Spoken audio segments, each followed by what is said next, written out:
Good morning student. आज हम class 5 की 5वीं पाठ को पढ़ने वाले हैं, जिसका नाम है जहाँ जा वहाँ डा। इस पाठ में इस लड़की के बारे में बताया गया है जिसका नाम है ईला सचानी। उन्होंने एक अनोखा मिसाल कायम किया था। उसकी हाथ ठीक नहीं थी, वो अपना पूरा काम अपने पैरों से ही करती थी। चलिए इस पाठ को हम अब शुरू करते हैं।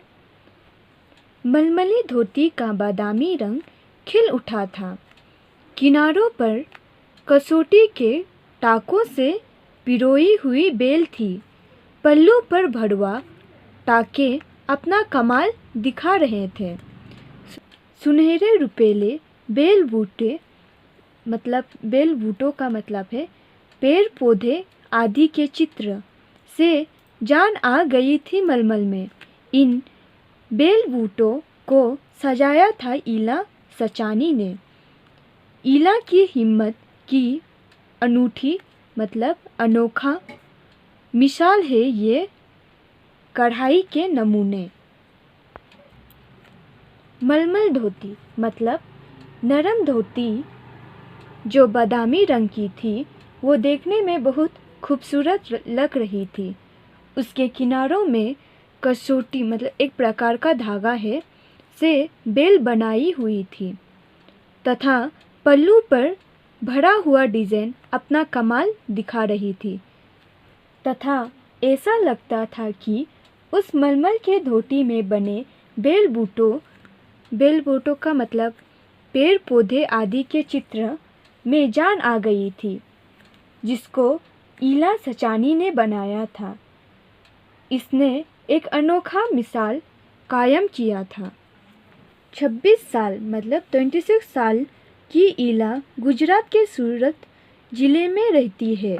उनका बचपन अमरेली ज़िले के राजकोट गांव में अपने नाना के यहाँ बीता। सांझ होते ही मोहल्ले के बच्चे घरों से बाहर आ जाते। शाम होते ही बच्चे अपने घरों से बाहर आ जाते खेलने के लिए। कुछ मिट्टी में आड़ी तिरछी लकीरें खींचते उल्टे पुल्टे लकीरें खींचते मिट्टी में खेलने के लिए। कुछ कन्नेर के पत्तों से पिटपिटी बजाते सीटी बजाते। कुछ गिट्टे खेलते। कुछ इधर उधर से टूटे फूटे घरों के टिकरे बटोर कर पिट्टू खेलते। पिट्टू एक खेल है जिसमें हम पत्थर को एक के ऊपर एक रखते हैं और बच्चे गेंद से उसे गिराने की कोशिश करते हैं। जब इन खेलों से मन भर जाता तो पेड़ की डालियों पर झूला डालकर ऊंची ऊंची पेंगे लेते और ऊंचे स्वर में एक साथ गाते। कच्चे नीम की निंबोड़ी सावन जल्दी आयो रे।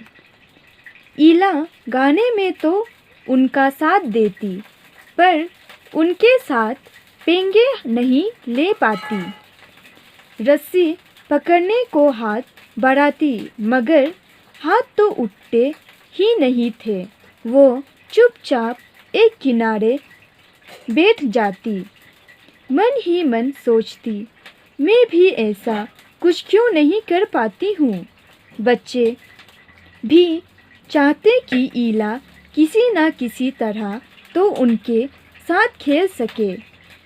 कभी कभार वो पकड़म पकड़ाई और विश्व अमृत के खेल में शामिल हो जाती। साथियों के साथ जमकर दौड़ती, मगर जब धप्पा करने की बारी आती तो फिर निराश हो जाती। हाथ ही नहीं उठेंगे तो धप्पा कैसे देगी।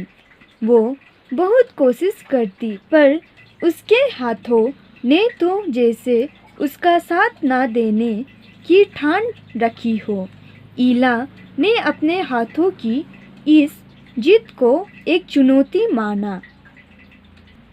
जब बच्चे झूला झूलते समय गीत गाते थे तो इला भी उनमें शामिल हो जाती थी गाने के लिए, पर वो पेंगे नहीं ले पाती थी क्योंकि रस्सी पकड़ने के लिए हाथ की ज़रूरत पड़ती थी, पर उसके हाथ उतनी ही नहीं थी। इसलिए वो निराश होकर चुपचाप किनारे में बैठ जाती और मन ही मन सोचती थी, मैं भी ऐसा कुछ क्यों नहीं कर पाती हूँ। बच्चे तो चाहते थे इला उनके साथ खेले। कभी कभी इला पकड़म पकड़ाई और विष अमृत खेलने में शामिल हो जाती थी। वो अपने दोस्तों के साथ जमकर दौड़ती थी, पर जब धप्पा करने की बारी आती थी वो निराश हो जाती थी क्योंकि धप्पा करने के लिए हाथ की ज़रूरत पड़ती है, पर उसका हाथ तो उठता ही नहीं था। उसने इस जीत को एक चुनौती मान ली थी। उसने वो सब अपने पैरों से करना सीखा जो हम हाथों से करते हैं। दाल भात खाना, दूसरे के बाल बनाना, फर्श बुहारना, कपड़े धोना, तरकारी काटना, यहाँ तक कि तख्ती पर लिखना भी। तख्ती को इंग्लिश में स्लेट कहते हैं, जिस पर लिखने के लिए चौक का इस्तेमाल किया जाता है। यह स्लेट बच्चों के लिए होती है। उसने एक स्कूल में दाखिला ले लिया। दाखिला मिलने में भी उसे परेशानी हुई। इला ने एक स्कूल में एडमिशन ले लिया। दाखिला का मतलब है एडमिशन ले लिया। उसे एडमिशन करने के लिए परेशानी हुई। चलिए क्यों परेशानी हुई देखते हैं। कहीं तो उसकी सुरक्षा को लेकर चिंता थी, कहीं उसके काम करने की गति को लेकर। किसी काम को तो वो इतनी फुर्ती से कर जाती कि देखने वाले दंग रह जाते, पर किसी किसी काम में थोड़ी बहुत परेशानी तो आती ही थी। वो परेशानियों के आगे घुटने टेकने वाली नहीं थी। उसने 10वीं कक्षा तक पढ़ाई की।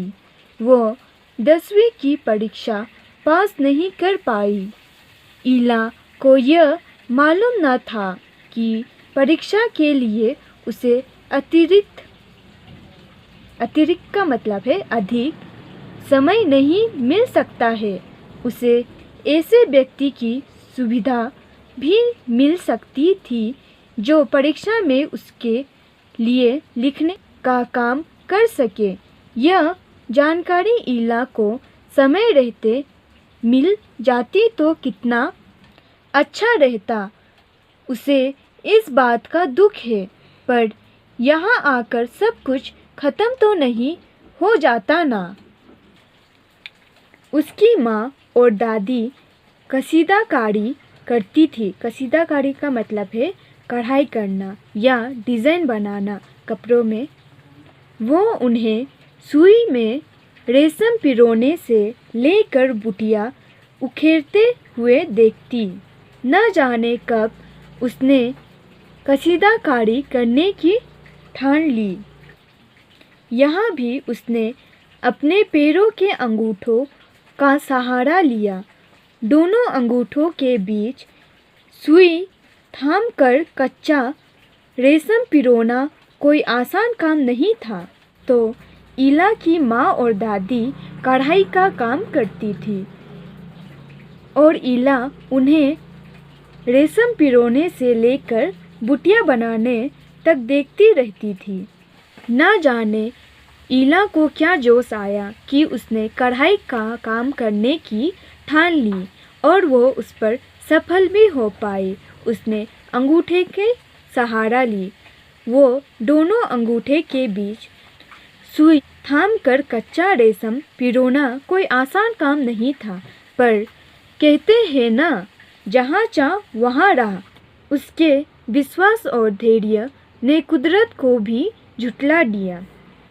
15-16 साल की होते होते इला कडियावाड़ी, यह एक जगह है जो गुजरात में है, कसीदाकारी में माहिर हो चुकी थी।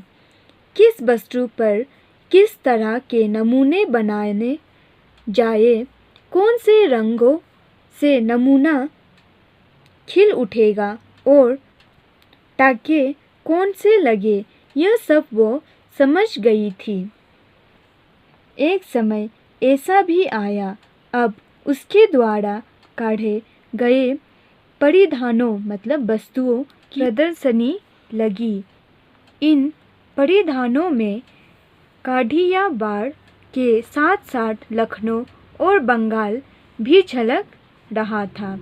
ईला ने काठियावाड़ी टाकों के साथ साथ और कई टाके भी इस्तेमाल किए थे। पत्तियों को चिकनकारी का मतलब है कपड़े में की जाने वाली डिजाइन से सजाया था। डंठियों को काढ़ा से उभारा था। पशु पक्षियों को ज्यामितीय का मतलब है ज्योमेट्री। आकृतियों को कसौटी और जंजीरों से उठा रखा था।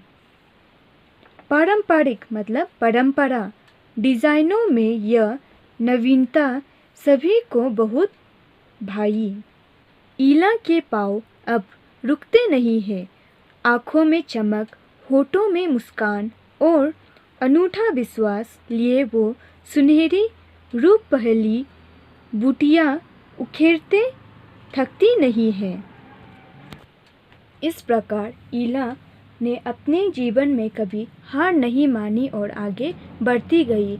उसने हर मुसीबतों का सामना अपने हिम्मत और हौसले के साथ की और वो जीवन में सफल हो पाई। इसलिए हमें ईला से प्रेरणा लेते हुए अपने जीवन के कठिनाइयों से डरना नहीं चाहिए और हिम्मत और हौसले के साथ आगे बढ़ती रहनी चाहिए। तभी हमें सफलता मिलेगी जिस प्रकार ईला को मिली थी। इस प्रकार हम यह पाठ समाप्त करते हैं। धन्यवाद।